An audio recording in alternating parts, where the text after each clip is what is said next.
خلق الإنسان علمه البيان. نحمده ونصلي على رسوله الكريم، أما بعد، فأعوذ بالله من الشيطان الرجيم. بسم الله الرحمن الرحيم. رب اشرح لي صدري ويسر لي أمري واحلل عقدة من لساني يفقهوا قولي. ترجمہ: فإن پھر اگر، خفتم ڈرو تم، فرجالن تو پیدل، او رکبانن یا سوار ہو کر، بریکٹ میں لکھیے نماز پڑھو. فَإِذَا پھر جب، امن تم امن میں آ جاؤ تم، فَاذْكُرُوا اللَّهَ تو ذکر کرو اللہ کا، کما جیسا کہ، علمکم اس نے سکھایا تم کو، ما جو، لم نہ، تکونو تم تھے، تعلمون تم علم رکھتے، والذین اور وہ لوگ، یتوفون جو فوت کیے جاتے ہیں، منکم تم میں سے، وَيَذَرُونَ اور وہ چھوڑ جاتے ہیں، ازواجن بیویاں، وصیتاً وصیت ہے، لازواجہم ان کی بیویوں کے لیے،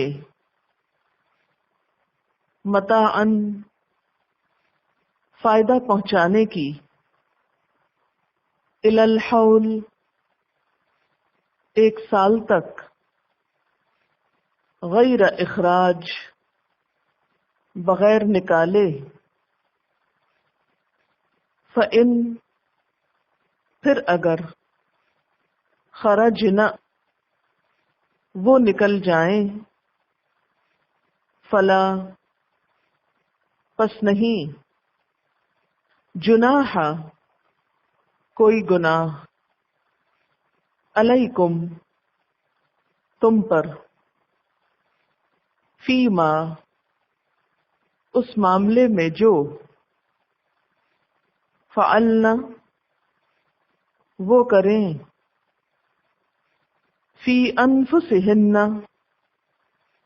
اپنے نفسوں کے بارے میں، من معروف معروف طریقے سے، واللہ اور اللہ، عزیز زبردست ہے، حکیم حکمت والا ہے، وللمطلقات اور واسطے طلاق یافتہ عورتوں کے، متاع فائدہ دینا ہے، بالمعروف بھلے طریقے سے، حقاً حق ہے، علی المتقین تقوی والوں پر، کذالک اسی طرح، یبین اللہ بیان کرتا ہے اللہ، لکم تمہارے لیے، آیاتہ اپنی آیات کو، لعلکم تاکہ تم، تعقلون تم عقل سے کام لو. بس تفسیر فَإِنْ خِفْتُمْ، پھر اگر تم کو خوف ہو، اگر تم ڈر رہے ہو، فَرِجَالًا، راجل کی جمع ہے رجال، رے جیم لام، رجل پاؤں کو کہتے ہیں، مراد پیدل چلنا ہے، تو چلتے ہوئے، او رکبانن، یا سوار ہو کر نماز پڑھو، رے کاف بے، رکبہ ہوتا ہے سوار ہونا، یعنی اگر ایسی حالت ہو کہ تم بہت خوف زدہ ہو اور نماز کا وقت بھی جا رہا ہو اور نماز ایک جگہ کھڑے ہو کر نہیں پڑھ سکتے، پیچھے چونکہ کہا نا کھڑے ہو جاؤ، تو یہاں کیا ہے، ایکسیپشنل صورت بتا دی گئی کہ خوف کی حالت میں جب تم ایک جگہ ٹک کے نماز نہ پڑھ سکو تو چلتے چلتے بھی نماز پڑھ سکتے ہو اور سوار ہو کر بھی نماز پڑھ سکتے ہو۔ اس سے کیا پتہ چلتا ہے کہ ہمارے دین میں بہت سہولت، الدین دین یسر۔ حضرت عبداللہ بن عمر سے جب کوئی پوچھتا کہ ہم نماز خوف کیسے پڑھیں تو وہ کہتے کہ امام آگے بڑھے، کچھ لوگ اس کے ساتھ نماز ادا کریں، امام انہیں ایک رکعت پڑھائے، باقی لوگ ان کے اور دشمنوں کے درمیان کھڑے رہیں، نماز نہ پڑھیں۔ جب یہ لوگ امام کے ساتھ ایک رکعت نماز پڑھ چکے تو سرک کر پیچھے چلے جائیں، اور جنہوں نے نماز نہیں پڑھی اب وہ لوگ آ جائیں اور امام کے ساتھ ایک رکعت پڑھیں۔ امام تو اپنی نماز سے فارغ ہو جائے گا، اب یہ دونوں گروہ باری باری باقی ایک ایک رکعت پوری کر لیں گے، تو ان کی بھی 2 رکعت ہو جائیں گی۔ اور اگر خوف اس سے زیادہ ہو تو پاؤں پر کھڑے پیدل یا سواری پر رہ کر نماز ادا کر لیں، منہ قبلہ رخ ہو یا کسی اور طرف، نماز ادا ہو جائے گی۔ اور امام مالک کہتے ہیں، نافع کہتے ہیں کہ حضرت عبداللہ بن عمر نے یہ طریقہ نبی صلی اللہ علیہ وسلم سے نقل کیا ہے، یہ بخاری میں روایت آئی ہے۔ اس سے کیا پتہ چلتا ہے، آگے بھی انشاءاللہ نماز خوف کے بارے میں تفصیل آئے گی، یہاں اتنا ہی کافی ہے کہ خوف کی حالت میں جو نماز پڑھی جا رہی ہو اس میں ہلنا جلنا، آگے پیچھے ہونا، سواری پہ بیٹھ کے پڑھنا، قبلہ رخ ہونا یا نہ ہونا، وہ ساری پابندیاں ختم ہو جائیں گی، لیکن نماز نہیں ختم ہوگی۔ ہم کیا کرتے ہیں، ذرا سے ان یوزول حالات ہوتے ہیں پہلے نماز چھوڑ دیتے ہیں، اور ان یوزول حالات میں کیا ہوتا ہے، جیسے کسی کا کوئی شوہر فوت ہو جائے مثلا، یا کسی کو کوئی طلاق ہو جائے تو اس کو کیا کہتے ہیں، اب بھی نماز پڑھو گی، آج بھی نماز یاد ہے۔ شادی ہو رہی ہے کسی کی، دلہن بن کے کوئی بیٹھا ہو تو وہ آج بھی نماز پڑھی جا رہی، لیکن اسلام میں نماز نہیں چھوڑی جا سکتی۔ ہاں، آپ اپنے حالات کے مطابق کمی بیشی کر سکتے ہیں، اور بیوگی کی حالت اور دلہن بننے کی حالت تو کوئی ایسی حالت نہیں کہ جس میں نماز چھوڑ دی جائے۔ اچھا، ایک بات یہ بھی یاد رکھیے کہ وہ کوئی خوف کا وقت نہیں ہے کہ جس میں آپ صلاۃ خوف شروع کر دیں کہ مجھے بہت سسرال جاتے ہوئے ڈر لگ رہا ہے اس لیے میں صلاۃ خوف پڑھ رہی ہوں، یا میں بہت میک اپ کیے بیٹھی اس لیے تیمم کر لیتی ہوں، یا اتنی بھاری جیولری اور کپڑے پہن رکھے ہیں کہ کھڑے ہو کے نہیں نماز پڑھ سکتی اس لیے اشاروں سے ہی نماز پڑھ رہی ہوں۔ ایک ظاہر ہے کہ سجدہ کروں گی تو جھومر گر جائے گا، ٹیکا گر جائے گا، نہیں۔ قوموا للہ قانتین، فرما برداری، عاجزی، بندگی، یہ ضروری ہے، اور ہر حال میں نماز ضروری ہے۔ لیکن اگر کبھی ایسا موقع ہو کہ حالات پرامن نہ ہو، جنگ کے ہوں، خوف کے ہوں، تو اس صورت میں بھی نماز نہیں چھوڑی جائے گی۔ یعنی اگر قانتین کی کیفیت نہ ہو، قیام نہ ہو سکے، تو پھر کیا کیا جائے، فرجالن، تو پیدل، او رکبانا، یا سواری پر۔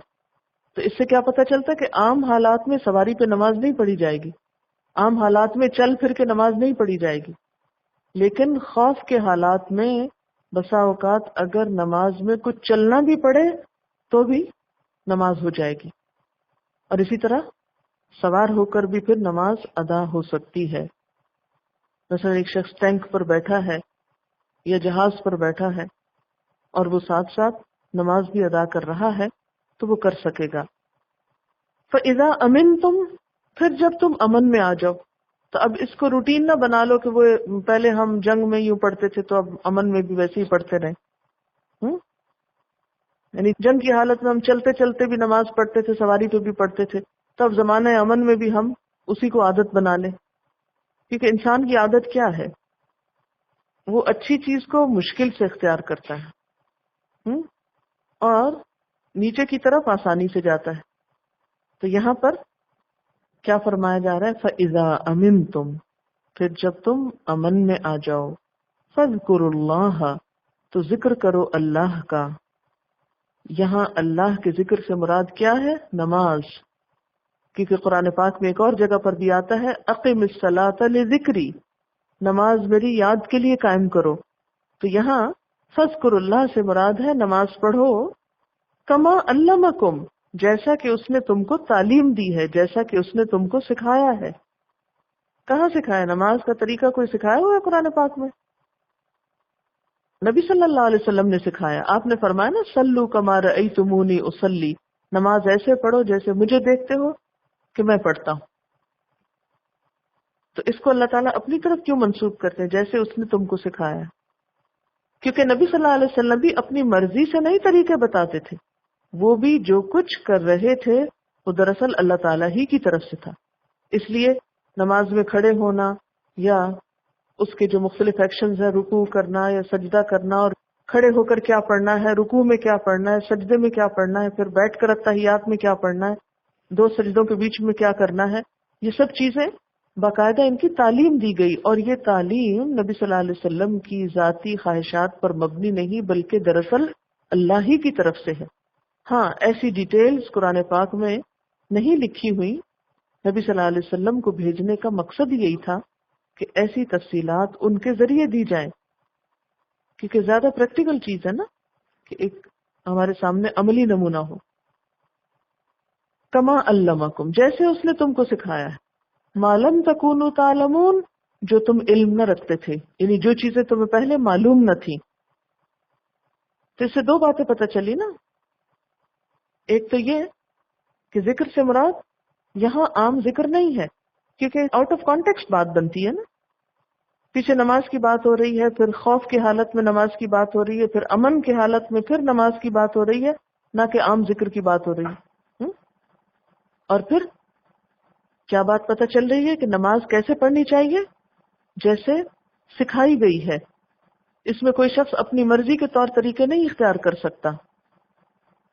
لیکن اگر یہاں ذکر کو عام معنی میں بھی لیا جائے تو کیا معنی ہوگا؟ اس کو یاد کرو جیسا اس نے تم کو سکھایا ہے، جس طرح ذکر کی تم کو تعلیم دی گئی. اس سے ملتی جلتی آیت پیچھے بھی آپ پڑھ چکے ہیں. وَاذْكُرُوهُ كَمَا هَدَاكُمْ، اس کا ذکر کرو جیسا اس نے تمہیں ہدایت دی ہے، جیسا اس نے تم کو سکھایا ہے. وہاں بھی ہداکم اور یہاں علمکم ایک طرح سے ہم مانا ہے، لیکن ہم ذکر کے طریقے بھی بہت سے خود ساختہ طریقے ہم نے اختیار کیے ہوئے. تو سیدھی سی بات کیا ہے؟ ذکر ویسے کرو، نماز ویسے پڑھو جیسے سکھا دی گئی ہے، جیسے بتا دی گئی ہے. اور نماز ہی کا ذکر جو ہے اس کا ایک باقاعدہ طریقہ ہے. باقی ذکر کا کوئی ہمیں اس قسم کا خاص طریقہ نہیں بتایا گیا. کیا ہے؟ قرآن پاک میں بہت سمپل طریقہ بتایا.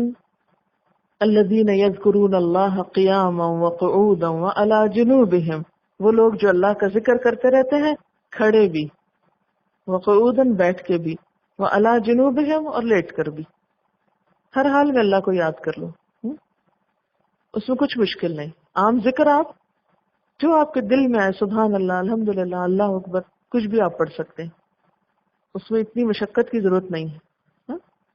لیکن ایک نماز کا طریقہ ایسا ہے کہ جو آپ کو ویسا ہی پڑھنا ہوگا جیسے نبی صلی اللہ علیہ وسلم نے پڑھ کر سکھایا. دین ہمارا آسان ہے، ہم نے اس کو مشکل بنا دیا ہے. والذین یتوفون منکم، اور وہ لوگ جو تم میں سے فوت ہو جائیں، وَيَذَرُونَ أَزْوَاجًا، اور وہ اپنی بیویاں چھوڑ جائیں، وَصِيَّةً لِأَزْوَاجِهِمْ، وصیت کرنا ہے ان کی بیویوں کے لیے، مَتَاعًا إِلَى الْحَوْلِ، فائدہ اٹھانا 1 سال تک، غیر اخراج، بغیر نکالے. کیا مطلب ہے؟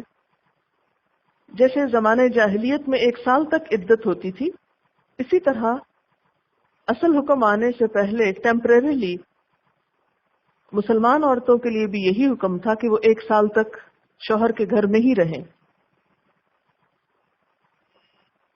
اور شوہر کے گھر میں رہ کے اس کے مال و متاع سے فائدہ اٹھائیں، غیر اخراج، نہ نکالی جائیں۔ یعنی یہاں کیا رعایت دی جا رہی ہے کہ عورت کو شوہر کے مرنے کے بعد 1 سال تک شوہر کے گھر میں ہی رہنے دیا جائے۔ بعد میں جب پراپر قانون آ گیا، عورت کو وراثت میں بھی حصہ دیا گیا، کیونکہ پہلے وراثت میں حصہ نہیں تھا تو اسے اپنی ضروریات زندگی پورا کرنے کے لیے شوہر کے گھر میں ہی رہنے کی ضرورت تھی۔ اب وہ جب نکلے گی، اس کی وراثت اس کے پاس ہوگی، اس کو اختیار دیا گیا کہ اور شادی کر سکتی ہے، تو وہ سب پابندیاں جو دور جاہلیت کی تھی وہ ہٹا دی گئیں۔ صرف اتنا عرصہ تک عدت کی پابندی رکھی گئی جو واقعی ضروری تھا۔ فَإِنْ خَرَجْنَا، ہاں اس حال میں بھی اگر وہ خود نکل جائیں، فَلَا جُنَاحَ عَلَيْكُمْ، تو تم پر کوئی گناہ نہیں، فِي مَا فَعَلْنَ فِي أَنفُسِهِنَّ مِن مَّعْرُوف، کہ اپنے نفسوں کے معاملے میں، اپنی ذات کے معاملے میں معروف طریقے سے جو کچھ بھی وہ کریں، یعنی اس کی ذمہ داری پھر تم پر نہیں۔ واللہ عزیز حکیم، اور اللہ زبردست ہے، حکمت والا ہے۔ بعد میں یہ آیت منسوخ ہو گئی۔ اب کیا ہے کہ عورت 4 ماہ 10 دن کے بعد نکاح کر سکتی ہے معروف طریقے سے۔ وَلِلْمُطَلَّقَاتِ، اور طلاق یافتہ عورتوں کے لیے، متاع فائدہ اٹھانا ہے، بالمعروف، معروف طریقے پر۔ یہ ایک عام حکم ہے، ہر مطلقہ عورت اس میں شامل ہے۔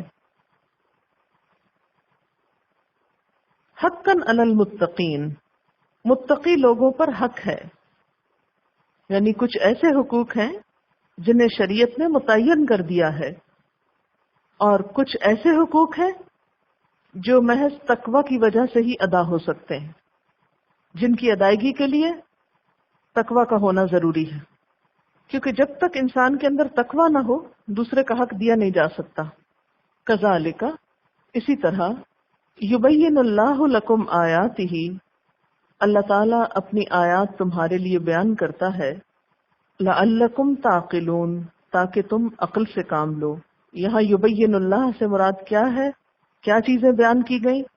نکاح، طلاق، عدت، رضاعت وغیرہ کے جو احکامات پیچھے اب تک کئی آیات میں ذکر کیے گئے، ان سب کی طرف اشارہ ہے۔ کذالک اصل میں ایک تفسیری لفظ ہے، یعنی یہ جو کچھ تم نے پڑھا ہے یہ اللہ تعالیٰ کا فرمان ہے، اس کا طریقہ ہے، اس نے یہ سب کچھ تمہارے لیے بیان کیا ہے۔ لعلکم، تاکہ تم، تعقلون، تم عقل سے کام لو، تم سمجھ سکو۔ اچھا، عدت کی جو 4 مہینے 10 دن مدت ہے، کہ اسلام نے 4 مہینے کی عدت کیوں مقرر کی؟ عام طور پر جو لوگ اس مرحلے سے گزرتے نہیں یا اس کی حکمت کو نہیں جاننے کی کوشش کرتے تو یہ اعتراض کرتے ہیں کہ اسلام نے عورت پر ہی عدت کیوں رکھی۔ کہتے ہیں کہ عورت ہی کے لیے کیوں عدت، مرد کو کیوں اجازت ہے کہ وہ فوراً دوسری شادی کر لے یا وہ عدت نہ گزارے؟ یہ تو بہت زیادتی کی بات ہے۔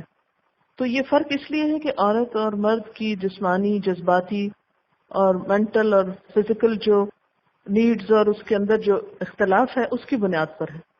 ایک عورت جذباتی طور پر بہت زیادہ صدمے سے گزرتی اور اس کو اس سے باہر آنے کے لیے ایک وقت چاہیے ہوتا ہے، تو یہ اس کی سہولت کے لیے رکھا گیا ہے۔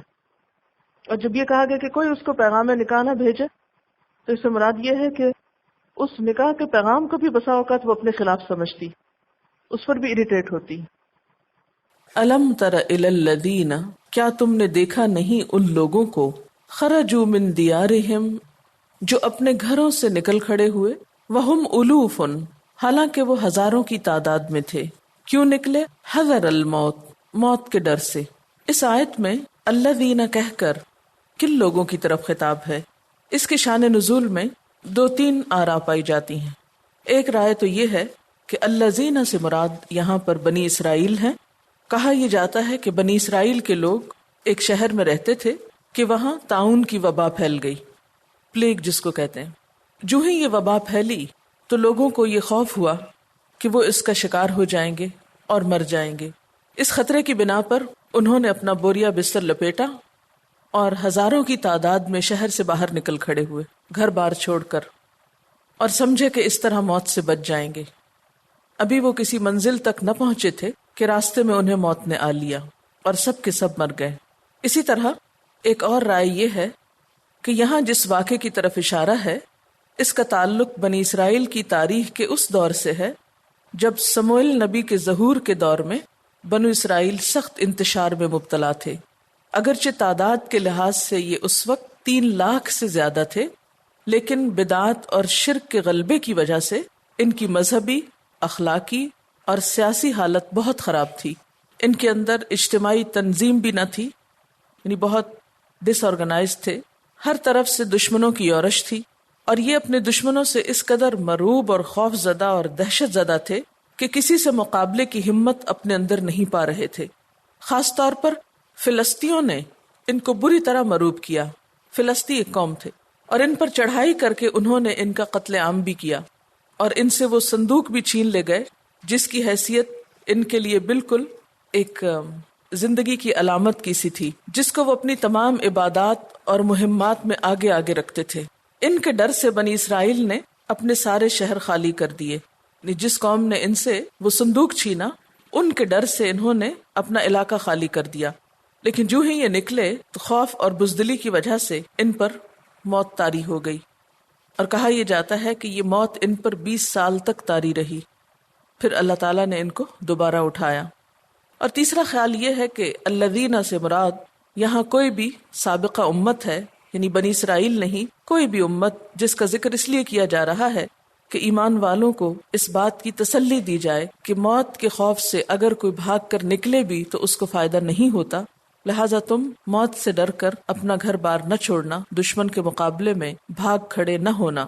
اور اس رائے کے بیان کرنے والوں کا خیال ہے چونکہ پچھلی 2 آراء کسی صحیح حدیث پر مبنی نہیں، اسرائیلی روایات پر مبنی ہے، تو اس لیے ضروری طور پر یہ کہنا کہ بنی اسرائیل ہی سے متعلق ہے یہ بھی درست نہیں، بس ایک خیال ہے۔ آپ اگر مختلف تفاسیر پڑھیں تو آپ دیکھیں گے کہ اس میں بسا اوقات بائبل سے کوٹیشنز ہوتی ہیں یا اسرائیلی واقعات ہوتے ہیں۔ ایسے واقعات کے بیان کرنے میں حرج نہیں، کیونکہ نبی صلی اللہ علیہ وسلم نے فرمایا حدثوا عن بنی اسرائیل ولا حرج، بنی اسرائیل سے روایات بیان کر لو، اس میں حرج نہیں ہے، کوئی گناہ کی بات نہیں، لیکن شرط یہ ہے کہ وہ قرآن سے نہ ٹکراتی ہوں۔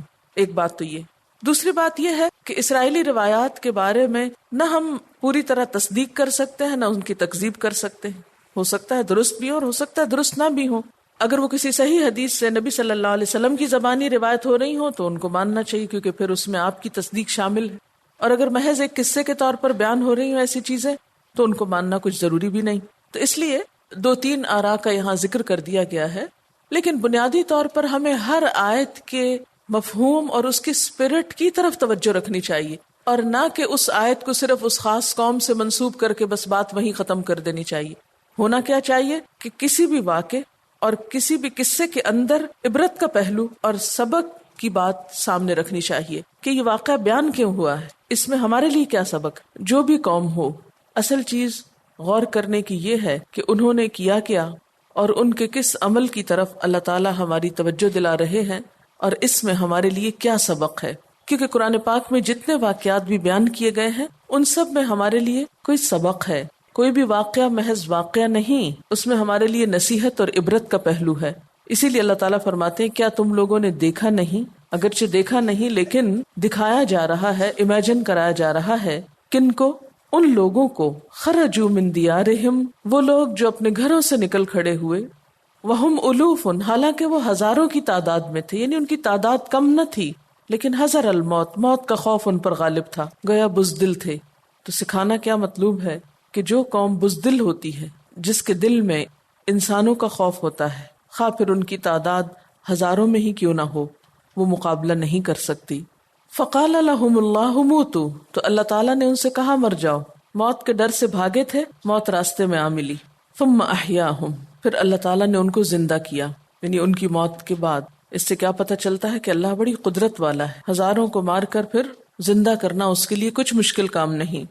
ان اللہ لذو فضل علی الناس، بے شک اللہ لوگوں پر بڑے فضل والا ہے، ولکن اکثر الناس لا یشکرون، لیکن اکثر لوگ شکر ادا نہیں کرتے۔ ان لوگوں پر فضل کیا تھا کہ انہیں موت کے بعد زندگی دی، اسی طرح باقی لوگوں پر بھی وہ بار بار اپنی عنایتیں اور احسانات کرتا ہے، لیکن لوگ اس کے ان احسانات کو سمجھتے نہیں۔ یہاں سے ایک اور بات بھی پتہ چلتی ہے کہ موت کے ڈر سے بھاگنا پسندیدہ نہیں۔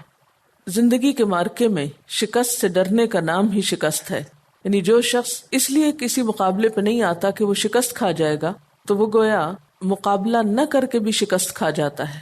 نبی صلی اللہ علیہ وسلم نے فرمایا، اس بیماری یعنی طاعون کے ذریعے اللہ تعالیٰ نے تم سے پہلی قوموں پر عذاب نازل فرمایا ہے، سو جب تم یہ سنو کہ کسی شہر میں طاعون پھیل رہا ہے تو وہاں نہ جاؤ، اور اگر کسی بستی میں یہ مرض پھیل جائے تو وہاں سے بھاگ کر نہ نکلو۔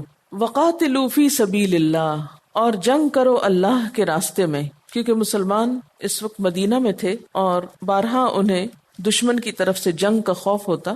یہ مدنی صورت ہے، سورۃ البقرہ۔ تو مدینہ کے اندر جو حالات تھے ان کے لیے بھی مسلمانوں کو تیار کیا جا رہا ہے کہ بجائے اس کے کہ تم موت سے ڈرو، دشمنوں سے ڈرو اور اس وجہ سے تم مقابلے پر نہ نکلو، نہیں، وقاتلوا فی سبیل اللہ، اللہ کے راستے میں جنگ کرو۔ اور دوسری طرف مراد کیا ہے کہ میدان جنگ سے بھاگو نہیں۔ وَاعْلَمُوا، اور جان لو، ان اللہ سمیع علیم، بے شک اللہ تعالی سننے والا ہے، جاننے والا ہے۔ وآخر دعوانا ان الحمد للہ رب العالمین۔ سبحانک اللہم وبحمدک، اشہد ان لا الہ الا انت، استغفرک واتوب الیک۔ والسلام علیکم ورحمۃ اللہ وبرکاتہ۔